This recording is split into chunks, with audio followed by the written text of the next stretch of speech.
भिन्नों का योग, भिन्नों का हमको योग करना है ना। तो भिन्न क्या चीज होता है, जैसे ये एक स्क्वायर है ना, ये स्क्वायर है, इस स्क्वायर को हम एक पूर्ण आकृति मान लेते हैं। उस स्थिति में ये जो स्क्वायर है वो क्या कहलाएगा, एक कहलाएगा, है ना। ये स्क्वायर क्या कहलाएगा, एक कहलाएगा। यदि इसी स्क्वायर को वर्गाकार आकृति को यदि हम काटते हैं और इस रूप में काट देते हैं, ये इसका कोई ना कोई एक हिस्सा होगा, है ना। जैसे यहाँ पे रखते हैं तो हिस्सा होने पर इसकी आकृति बनेगा, है ना।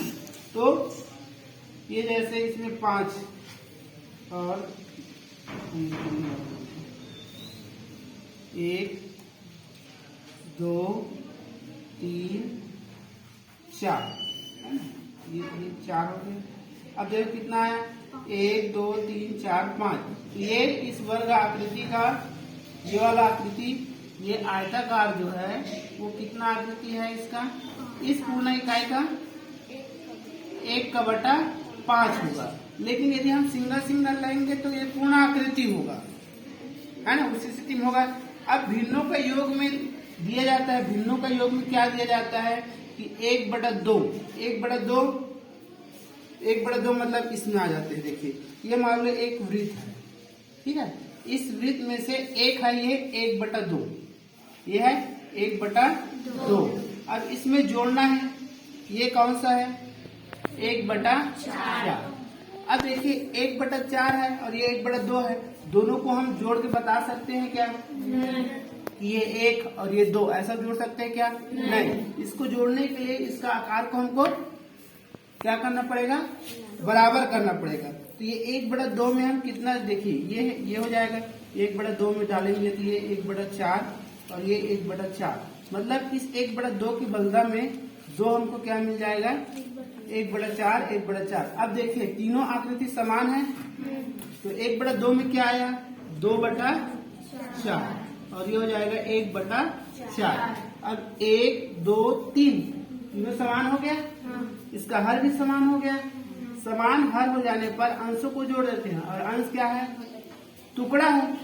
अंश क्या है, टुकड़ा है। किसी पूर्ण आकृति को समान भाग में विभाजित करने के बाद लिए गए टुकड़ों की संख्या है, तो टुकड़ा हो जाएगा 1 2 3। तो इसका योग कितना आ जाएगा, 3/4। तो भिन्न को जोड़ने के लिए हमको सबसे पहले उसको क्या करना पड़ता है, समान आकार में लाते हैं। बिना समान आकार में लाने के पहले हम उसको जोड़ नहीं सकते। जैसे ये आकृति है, अब ये आकृति इस वृत्त का कौन सा हिस्सा है ये हमको जानना पड़ेगा पहले, है ना। अब इस आकृति को देखिए, ये 1/4 है, ये किसी भी आकृति का 1/4 है। अब इसमें इसको रख के देखते हैं, है ना, तो ये एक भाग हो गया, है ना, और इसका दूसरा भाग देखते हैं, ये 2 भाग हो गया। मतलब 1/4 में 2 भाग हो गया। मतलब ये पूर्ण वृत्त का, इस पूरे वृत्त में ये कौन सा होगा, 1/8 होगा। कितना है, 1/8। अब इसमें जोड़ देते हैं, 1/8 में यदि हमको बोला जाए ये 1/2 जोड़ना है, ठीक है, 1/2। तो ये 1/8 है और ये 1/2 है। अब ये कितना 1/8 होगा, इसमें इस प्रकार से जोड़ेंगे तो 1 2 3 4, मतलब ये 2 करेंगे तो इसका आधा हो जाएगा, ये आधा हो गया, है ना, और इधर 2 करेंगे तो फिर ये हो जाएगा। तो कुल टोटल कितना हो जाएगा, 4।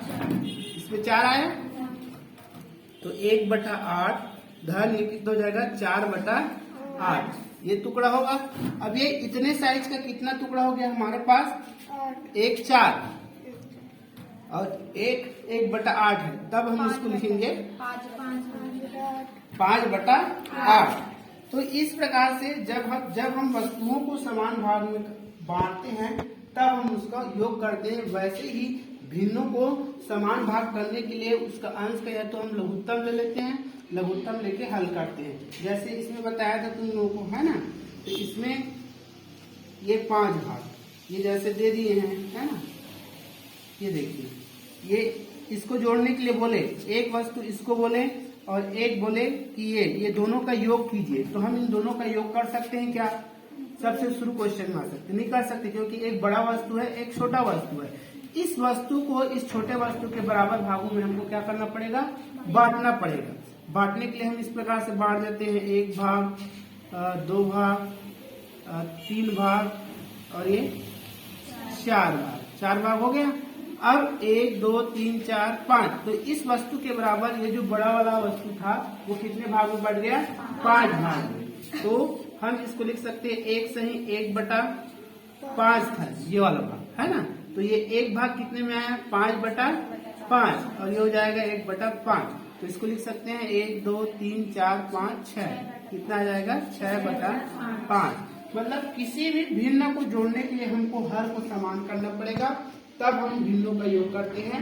वही जो विधि होता है वो लघुत्तम समापवर्तक करते हैं। तो लघुत्तम समापवर्तक में हम हर को समान करते हैं, और हर को समान कर रहे हैं मतलब हम उस वस्तु को या भिन्न को बराबर भागों में क्या कर रहे हैं, विभाजित कर रहे हैं। इस प्रकार से हम भिन्नों का योग करते हैं। ठीक।